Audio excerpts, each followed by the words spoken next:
This is Mike speaking from IELTSAnswers.com. In today's video, I'm going to show you another disaster with task response, and this is very, very common. I get many writers that are level 8, possibly levels, at least the level 7, result 5. Okay, and this happens in real tests as well. People that are quite good writers contact me and tell me that they've failed their writing test. They've done well in other areas, maybe 8s in other areas, speaking, reading, listening, writing, 5.5, disaster. And then they can't understand why and how they could possibly get such a low score. So let's start off this video by looking at my overall comments. You need to prevent this kind of disaster happening in your real exam. You need to understand that you've not presented a clear opinion, and in fact you contradicted your opinion in the topic sentences of the 2 body paragraphs. Given that you consistently have problems with task response, I believe you should take a safer option and just totally agree or totally disagree.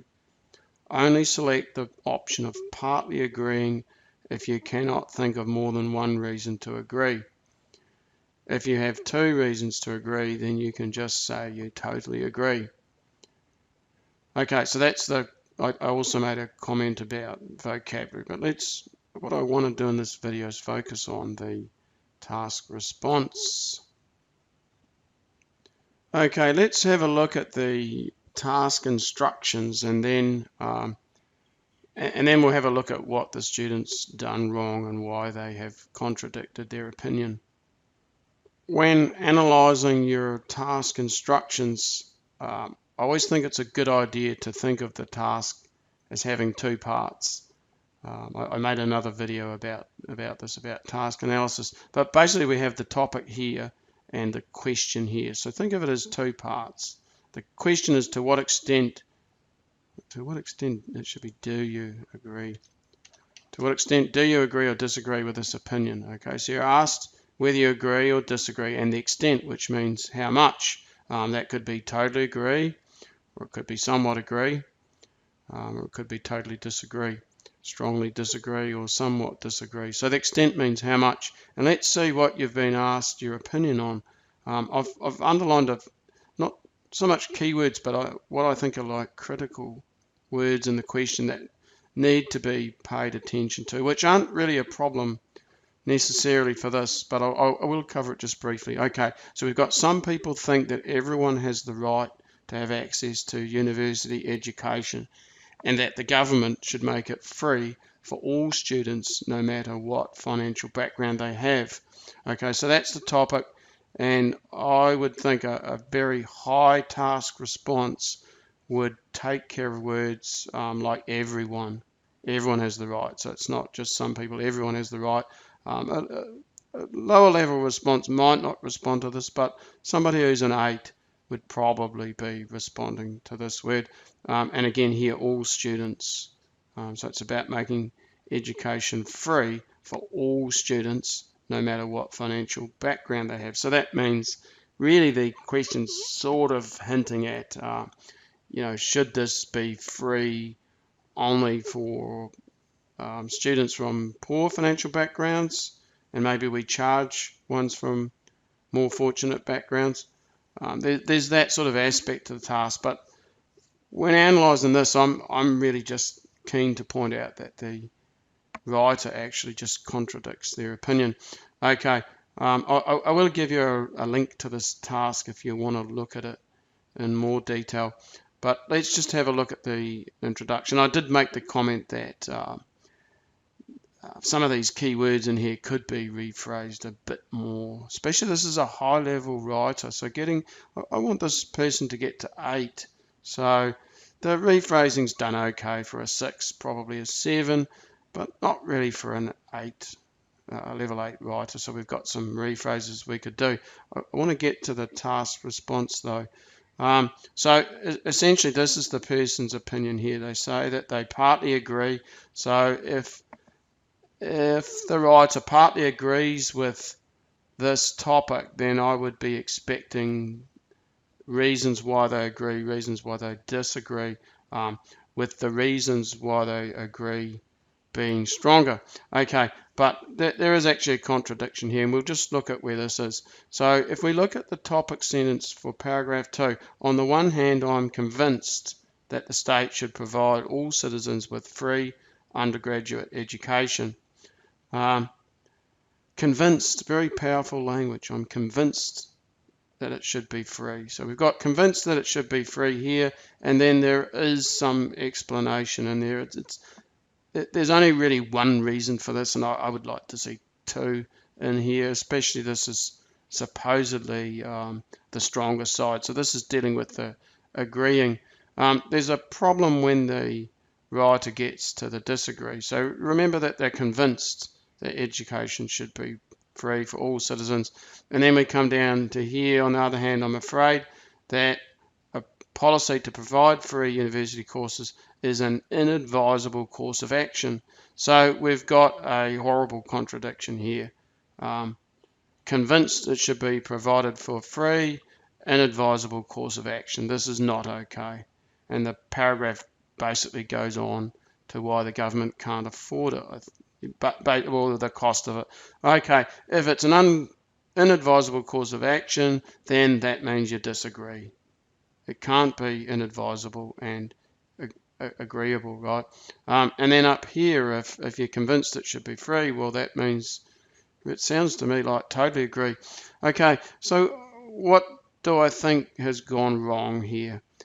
I think what happens is people want to give concessions sometimes, and they want to show this ability to the examiner perhaps, and perhaps they like it, perhaps they struggle for ideas, so it's easier to sort of have one idea each way. I would still try and sort of have two ideas in here, but even okay, you have one idea each way, this one's stronger. For this to be a concession here, if you wanted to write a concession, I'd do it in a different way. I'd basically end up with a conclusion that it should be, that we agree that it should be free for some students. I'd focus on this financial background here, and I'd probably say maybe that that it could be free for students that are from poorer backgrounds. Okay. And talk about the reasons for that here, about equality and about not having discrimination, or not. The best argument really that you don't want to widen the economic, how to put this. I wrote it down here too, that you don't want to increase the class division in society. So basically, if education is only, if education is expensive and poorer people of society can't afford to send their kids to university, then it just makes these divisions even stronger. The poor stay poor and the rich keep richer because the rich get educated and get better jobs and earn higher salaries. So, I mean, that for me, that was probably the way to do it. And then maybe your concession paragraph or sort of reason to disagree would be that it shouldn't be free for richer people in society, that essentially it should be means tested because the government can't afford to pay all this money, that they've got a limited budget, got limited amounts of money, and therefore it's just not affordable. Okay. My personal belief with these opinion essays, you're allowed to say you totally agree. Okay, it's asking you your opinion, and you're allowed to totally agree. And I think that if you can come up with two ideas to agree, then just totally agree. And that should really be easy for this sort of a topic. Some topics might be more difficult. And you can basically talk about the benefits of education, and therefore it should be free because it provides so many benefits, and that's what this writer does. And then you've got this second point that I mentioned here about not increasing the class divisions in society. So that's another possible reason. Other reasons could be about it being a good investment. That it's an investment for the future, and this is one of the best ways for the government to spend taxpayers' money. There's other reasons too about, well, I guess they're sort of general benefits, but about making a higher educated society, having a better society. If you wanted to disagree, you could totally disagree too. You could mention motivation, and that when people have to pay for things, they're more motivated. And when it's free, then they might just enroll in a course for fun, and they might not really be motivated to study it well. They might not attend classes, and it might not lead to better future outcomes for the student. And you could also mention wastage, that it's just a waste that people end up studying things and it not leading to any sort of beneficial outcomes for the society, or so either for the person themselves or the society. You could mention that governments can't afford it, and that there are more pressing needs for their money, such as health care perhaps, or improving the infrastructure of countries to make them more economically competitive and provide jobs. Another argument could simply be too that that since a student benefits from going to university by higher incomes, they should therefore pay for it, and that there's alternatives or options for this payment available, such as student loans, which can get rid of the problem about poorer people not being able to afford it. You could partly disagree. You could say that the government shouldn't fund it, that it should be self-funded by the people that benefit. However, and then so here's the concession, however, the government could provide funding in areas where not enough students are studying a subject. So for instance, if we didn't have enough doctors, the government could provide incentives through free education or subsidised education perhaps, to make that more accessible to people, to increase the number of students studying it. So that would be sort of an argument that it should only be done based on the needs of society rather than just providing it for everybody. So let's just have a look at this contradiction again, and then let's have a look at how that gets influenced, or how that leads to the score that I give this student for their essay.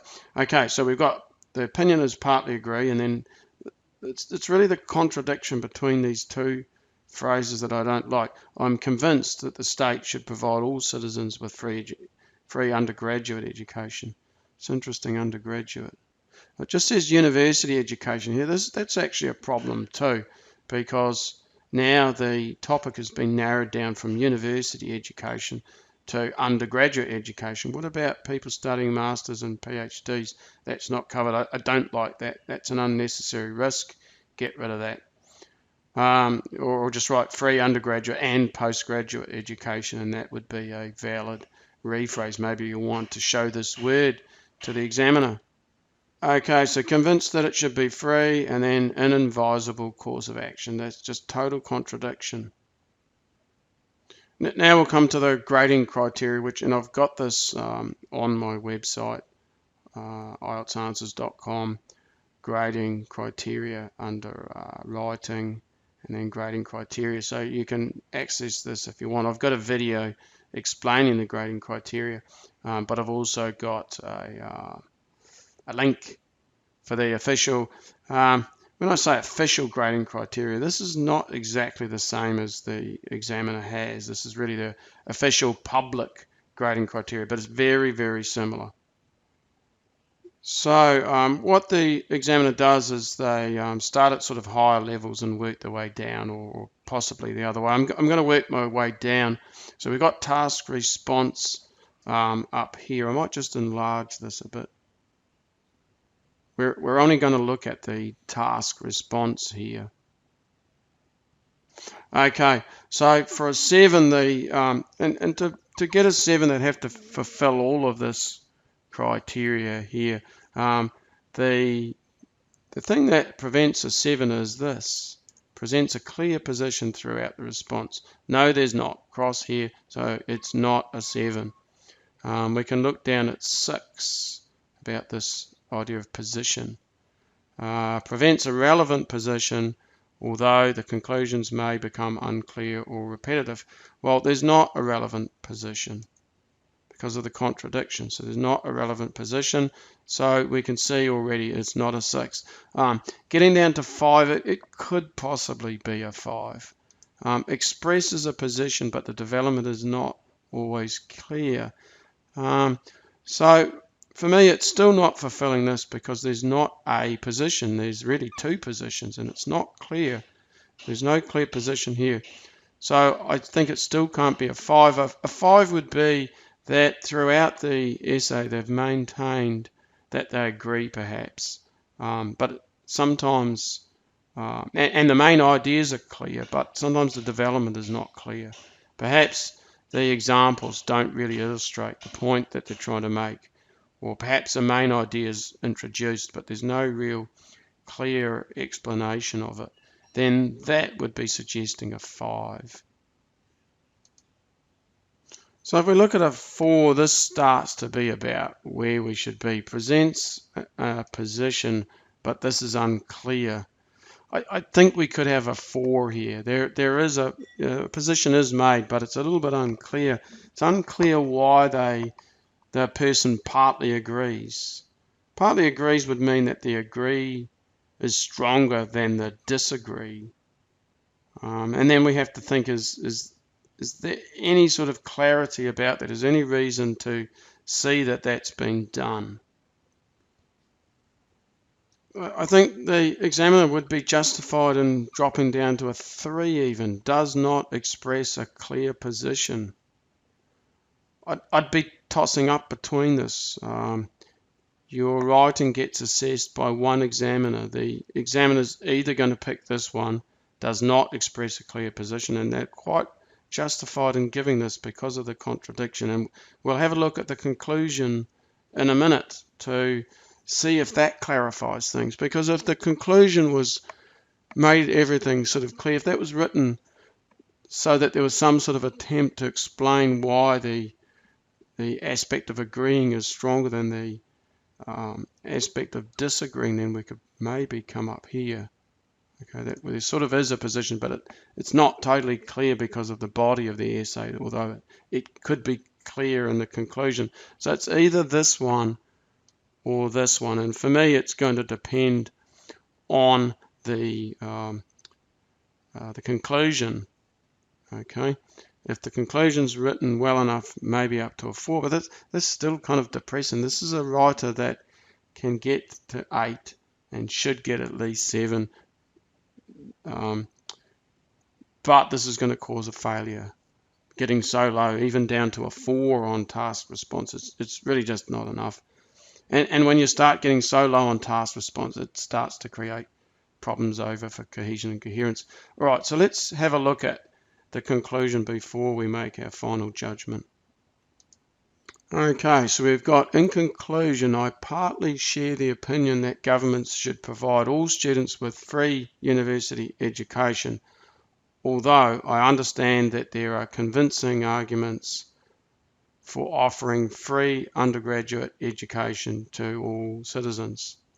I think such policy can cause the state to incur more financial burdens. Well, I've underlined a couple of parts for us to think about.